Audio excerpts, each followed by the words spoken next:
Shabbat Shalom. As you enter into Shabbat, a day of rest, I want you to think about a couple of things. One is think about what makes you happy and what makes you whole. I have a saying about he who makes you happy makes you whole. That he is not necessarily a person, thing, or even an idea. It's something that makes you feel um, whole within the inside. So when we say he who makes you happy makes you whole, some people think I'm talking about God. For me, it's that thing that I can attain that will give me happiness. Granted, there are more than one type of happiness. There's instantaneous happiness, meaning that the instant gratification we get from, buying a new house, buying a car, paying off that loan, whatever that may be. That's not what this means. What this means is that which gives you inner peace. That inner peace has to come not necessarily from that instant gratification place, but from that long-term gratification. If your faith gives you that, then therefore that's what makes you happy. That is your heat. If having a very successful career makes you happy and makes you whole, then that is what makes you happy and whole. But let's not always look at it in that mindset, because a lot of times we look more to the physical than we do to the metaphysical. We don't look at the things that surround us. Sometimes our surroundings are what gives us the emptiness that we feel in to begin with. Fortunately, there are a lot of gnats out, so I'm sorry for all the fanning, but it's highly necessary today. Bugs are ridiculous down here in Georgia. But when I say he who makes you happy makes you whole, I've always looked at it a multitude of ways. One way is how I can find inner happiness without an external conductor, meaning that you're not looking for a person to make you happy. Now, let me go into that a little deeper. When I say not looking for a person to make you happy, maybe you may find that person who you think is absolutely perfect for you, and that person meets many of your needs, your physical needs, your external needs, but they don't give you that internal happiness. And when I mean internal happiness, I mean, you may say, well, hey, oh, I can marry her or him or whatever your preference. I can marry this person. They can be my partner. They can be somebody that I can spend the rest of my life with. However, on the flip side of that, do they truly make you whole? They've made you happy, but did they make you whole? Did they complete you? Uh, it's the old adage of the old assembly line. You know, you can mass produce anything, and it seems similar, run exactly the same. But whereas a blue Model T may make you happy, a red one makes me happy, even though they're the same. But what did I get for it? What made me happy? Was it the color itself, or was it how my brain processed? What feeling I got from having something different, or having something that no one else, in my opinion, no one else has. There's a lot more to life and relationships than just, hey, I love you, I want to be with you. Well, we have to look at so many different things outside of that. And one of them is that we have to give just as well as we receive. And in giving, sometimes we find that's what makes us whole. Happiness can come from that other person. But what makes you whole is the ability to be able to mesh with that person, mesh in that situation. Um, I met a lady some years ago, and she had a very, I'll say, sketchy um, lifestyle and background. I mean, she just couldn't find that person or whatever. She dated a lot of guys, etc. Well, one day she met a guy, not a perfect guy, not a perfect man, but she found somebody willing to accept her for her good, her bad, and her ugly. Well, within a year, they were married. Now they have kids, and believe it or not, she finds a level of happiness well beyond that of a rich person. Is she rich? No. Is her husband rich? No. They do pretty much like most people. We live check to check. So they're living paycheck to paycheck. But she's found her happiness. And so she's whole. We spoke, she'll change nothing in her life. There's a reason for that. You know, it's not about having all the money in the world. It's not about having fame and fortune or whatever um, physical or status that we look for. A lot of times it's just having something in your life that pushes you there. And for her, it was marriage. Um, Dating guys, having guys that she could have said, I do, but she couldn't say, this is my life. This is what I have done in my life. Was a very difficult thing to do. But once she done it with this guy, and he accepted and said, that everything that you've done before I came aboard, I don't care. That level of acceptance is what made her whole. It wasn't the husband himself. It was his accepting nature, his infinite love for her, not only as a person, but as a partner. Granted, you can love a person as a partner, and you can love someone as a person, meaning that you can be in love with that person, but you're not in love with them as a partner, meaning that you may be in a relationship, but you don't love that relationship. You love that person. Um, that's a whole nother discussion for another day. However, back to the story, when we find that catalyst, that person, that thing that brings us happiness and makes us complete, many times it comes without us even knowing. Most of the time, I think we stumble onto what makes us whole. We don't actually know what makes us whole as a person, as people. We think we know. And when I say we think we know, I mean that we come in and we say, you know, oh, I want to have a big house. I want to have white picket fence. I want to have a Maserati, whatever. And that's our standard. That's where we think we need to be, or we feel that we want to be. Well, we get to that point and we'll see that that may not even be our happiness. Um, Sometimes our happiness, that may be our happiness, but that may not be what makes us whole. Because honestly, we can have all the possessions in the world and be unhappy. The adage "more money, more problems" is relevant to this conversation, because you have people who are exuberantly rich who live in depression. They can have anything they want. They can go out, do whatever they want. They can go around the world. So they can do anything to get that instant gratification, to get that immediate happiness, but they feel empty inside. You know, Growing up, it was hard for me to understand, how do rich people be unhappy? But understand something. If I'm a multimillionaire and I meet someone, I have to be skeptical of that person. If they're not a millionaire or whatever, I have to be skeptical. Why? It's part of our culture. It's part of the world we live in now. If I date a woman who doesn't have anything, and when I say don't have anything, I mean financially, because I'll tell you, people who don't have the money are the richest in the inside, because they know how to appreciate the things about which come their way.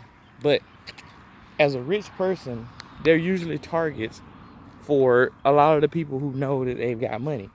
So you meet someone that's got you know, let's say $10 million, they got a yacht. The discussion, for them to meet people, they have to meet people who speak their language. The problem with that is, when you're extremely rich and you're not humble, meaning that you're used to living an exuberant lifestyle, you may relate 300% with somebody that, lives in federally funded housing. Basically they have to fight each month to get the lights, keep the lights on. Rent man knocking on the door, having to cut the lights off, trying to hide. That rich person may be more complete with that person in their life. However, they never meet them.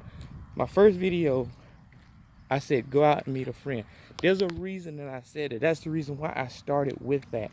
And I started with that for this. We don't know people. We see rich people, we see poor people, and if a person's not within that your socioeconomic class, you avoid them. Well, here is something to look at. A lot of people who live their life helping others, they find that it not only makes them happy, but it makes them whole. Why?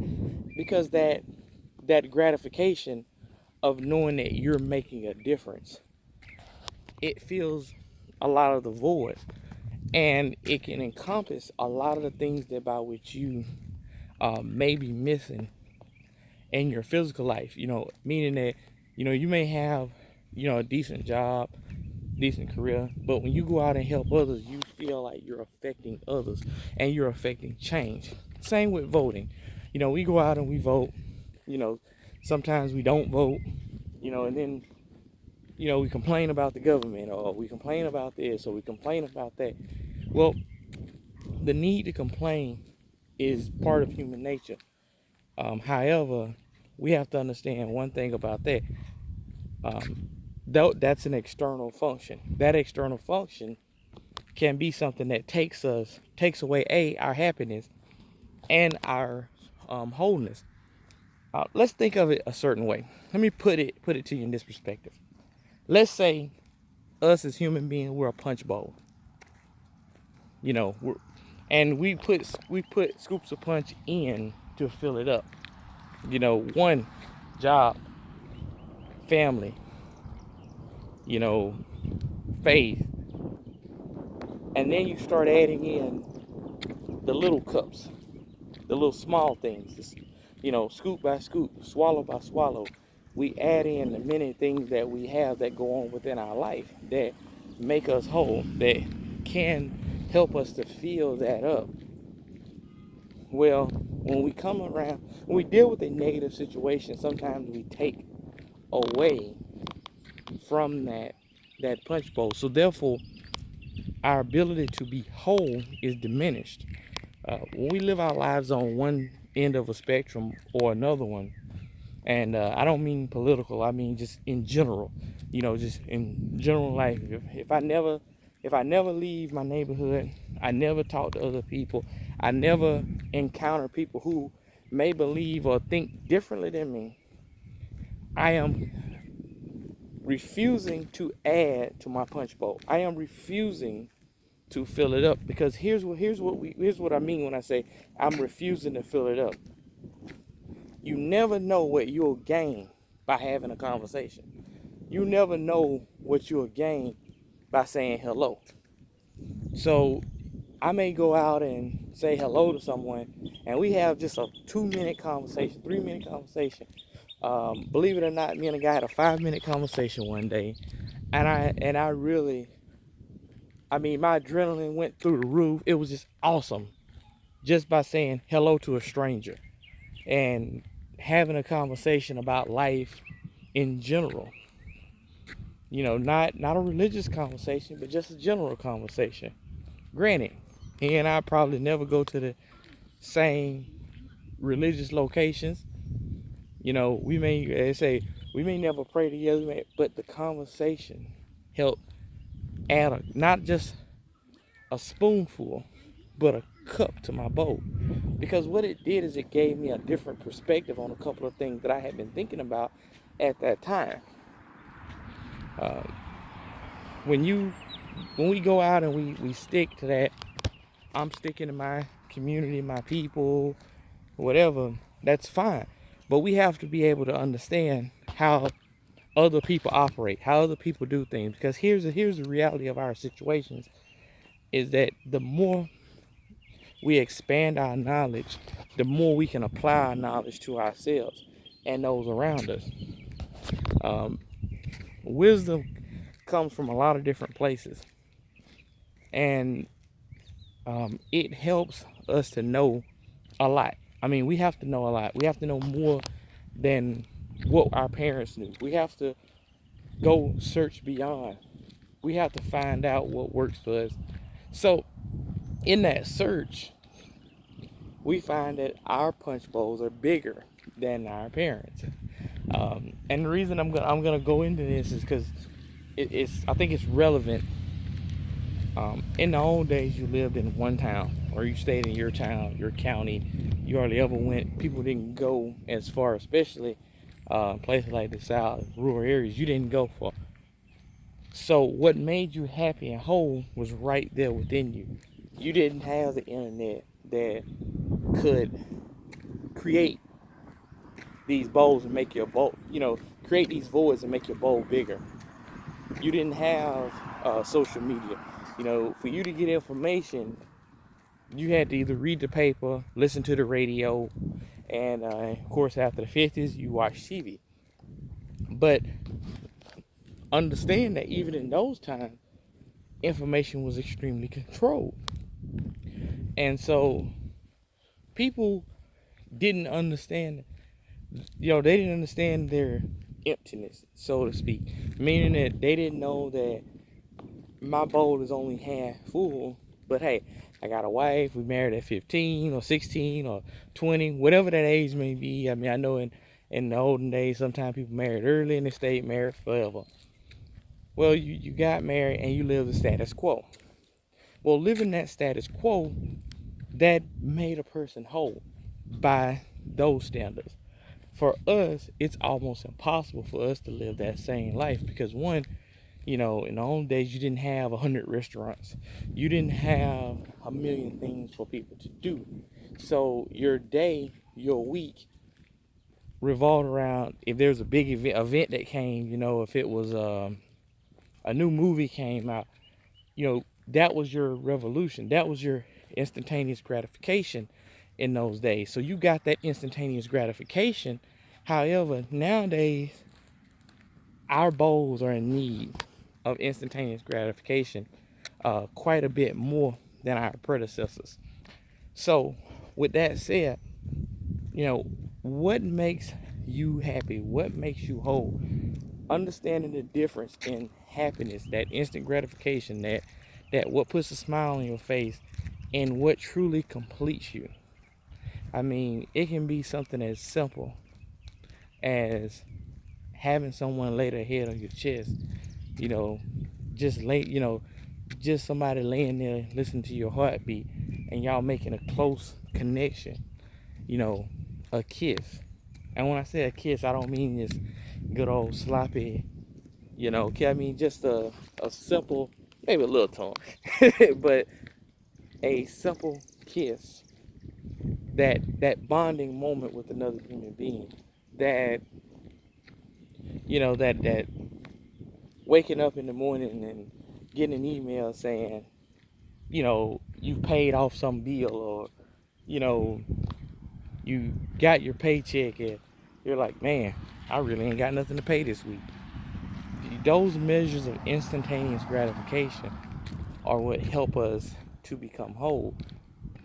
um, which I'll say that paying your bills is kind of more or less wouldn't really fall into being whole unless it's part of a bigger scheme, meaning that, hey, I'm buying a house, I make my house payment, I'm looking at it saying I'm gonna pay my house off early. That's what makes you whole. And the closer you get to that goal, it fills that void. So what happens when your bowl fills? Good question. Your bowl gets bigger. As human beings, we have an infinite quest for knowledge. We have an infinite quest to do more. Having a certain amount of, not necessarily just physical things, but having be that mental thing. Books, homes. I mean, I own quite a few books myself. I love my books. I want more. I want more books. I want to read more. You know, cars. Let's say I got a Maserati today, and tomorrow I want a Lamborghini because hey, I can afford it now. Well, that's what I mean by our bowl continues to get bigger. But the goal of life is to fill that bowl. Now, what happens when you don't increase the size of your bowl? Your bowl runs over, meaning that you have truly reached a point where you feel whole. And in feeling whole, you may not be happy. Sounds a bit stupid, don't it? No. Because a person can feel whole on the inside and still not be happy. That's when I say when you don't increase the size of your boat, meaning that you gotten to a point where mundane things no longer make you happy. They bring you no joy because you've gotten to the point where you feel like you've attained everything. You're at that point where you've done everything you want to do and you're just there and you have no vision on what to do next. So I'll leave everyone with this because Shabbat is coming fast. Find out what makes you happy and figure out what makes you whole, because what makes you whole is long term. What makes you happy is temporary. Happy is now, whole is forever. So when I say he who makes you happy makes you whole, I mean that thing that gives you complete happiness can make you whole. Find out what makes you whole. Find out what makes you happy, because once you figure out what makes you happy, what makes you whole, you'll understand this philosophy a lot better, because it's all I always say, it's a moving target. Once you're happy, you may feel as though you're whole, but look within yourself and find out what thing will truly bring you to a point where you feel like you need nothing else, or you have to do anything else. That's when you're whole. Happiness can be like a sea, up and down, and that happiness is something that we get instantaneous or over time. And like I said, the overtime is when you're paying a house off. Once you've paid it off, you feel whole because it's done. It's something that's there. That may not even be a cup going into your punch bowl. That may be a cork going into your punch bowl. And with that, it may actually help you run your bowl over. But at that point, do you stop? You may say, hey, I bought a house, 5 acres of land. I'm whole. I got everything I need. I got a good husband, a good wife. I'm complete. Well, look at it this way. Why do people who own homes go out and start gardening? Why do you see these guys? They'll get on their riding lawnmowers. They'll cut their grass. Next thing you know, they start cutting the neighbor's grass. Because that's what gives them happiness. Especially I see a lot of retired guys who do that. They'll get out and they'll cut 2 neighbors' grass. Well, it's because it gives them, they may have everything that they want. They may be whole on the inside. There's nothing that makes them sad. There's nothing that is deficient within their life. But for them to get that instant gratification, it's going down your street and seeing all of your neighbors' yards cut perfectly. That's something to think about. Think about the things that give you that instant gratification. Denote that is what makes you happy. And what makes you feel some way here. What gives you that, I guess I'd say, what keeps you going? What makes you just, I mean, my kids make me whole. This week's my daughter's birthday. She'll be 4. She's awesome. And, with that, I'm going to end this. But think about what makes you happy, what makes you whole. Doing these videos makes me happy and whole because it fills a void in my life that I need to fill. So there you go. Shabbat shalom.